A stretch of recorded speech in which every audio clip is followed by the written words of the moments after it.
আসসালামু আলাইকুম। বার্তা নিউজ আসে সবাইকে স্বাগত। মধ্যপ্রাচ্যের চলমান সংকটের মাঝে ইরানের পারমাণবিক বোমা তৈরির দাবি ক্রমেই জোরালো হচ্ছে।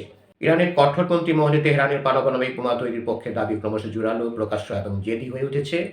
বৃহস্পতিবার ২৬ মার্চ রয়টার্সের এক প্রতিবেদনে জানানো হয়েছে, গত ২৮ ফেব্রুয়ারি যুদ্ধ শুরু হওয়ার পর দেশটির সর্বোচ্চ নেতা আয়াতুল্লাহ আলী খামেনি নিহত হওয়ায় ইরানের আভ্যন্তরীণ রাজনৈতিক সমীকরণ পুরোপুরি বদলে গেছে। বর্তমানে দেশটির শাসন ব্যবস্থায় রেভলিউশনারি গার্ডস বা আইআরজিসি এর প্রাধান্য বৃদ্ধি পাওয়ায় পারমাণবিক অস্ত্রবিরোধী অবস্থান থেকে সরে আসার বিষয়টি এখন আলোচনার মূল কেন্দ্রে চলে এসেছে। এর আগে খামেনির একটি অলিখিত ফতোয়া এবং নিউক্লিয়ার নন প্রলিফারেশন ট্রিট এর সদস্য পদের দোহাই দিয়ে ইরান সবসময় পারমাণবিক বোমা তৈরির বিষয়টি অস্বীকার করে আসলেও বর্তমান যুদ্ধ পরিস্থিতি সেই অবস্থানকে প্রশ্নবিদ্ধ করেছে। দর্শক, আরও সংবাদ পেতে আমাদের বার্তা নিউজ চ্যানেলটি সাবস্ক্রাইব করে আমাদের সাথেই থাকুন।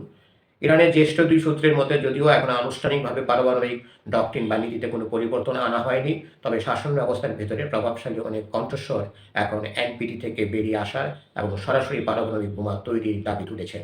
বিশেষ করে আমেরিকা ও ইসরায়েলের অব্যাহত বিমান হামলার মুখে ইরানি যুদ্ধ কৌশলীরা মনে করছেন, পারমাণবিক অস্ত্র না থাকা বা এনপিটি এর সদস্য থাকা এখন আর তাদের জন্য লাভজনক নয়।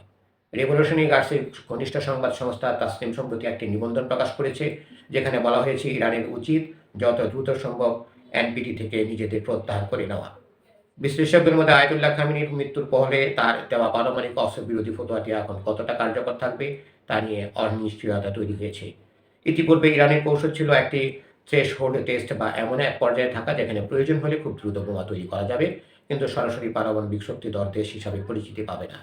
তবে বর্তমান যুদ্ধ যদি ইসলামী প্রজাতন্ত্রের অস্তিত্বের জন্য হুমকি হয়ে দাঁড়ায়, তবে ইরান সরাসরি পারমাণবিক অস্ত্র অর্জনের পথে হাঁটতে পারে বলে আইআরজিসি এর কমান্ডাররা এর আগে সতর্ক করেছিলেন। ইসরায়েল দীর্ঘ বছর ধরে দাবি করে আসছে যে ইরান পারমাণবিক বোমা তৈরি খুব কাছাকাছি পৌঁছে গেছে এবং তারা ইতিমধ্যে ইউরেনিয়াম সমৃদ্ধকরণ প্রায় অস্ত্র তৈরির মানে নিয়ে গেছে। যদিও গত কয়েক সপ্তাহে আমেরিকা ও ইসরায়েলি বিমানের হামলা ইরানের পারমাণবিক ও ব্যালিস্টিক ক্ষেপণাস্ত্র স্থাপনাগুলো মারাত্মকভাবে ক্ষতিগ্রস্ত হয়েছে, তবুও দেশটির অবশিষ্ট বৈজ্ঞানিক সক্ষমতা দিয়ে কত দ্রুত বোমা তৈরি করা সম্ভব তা নিয়ে ধোঁয়াশা রয়েছে।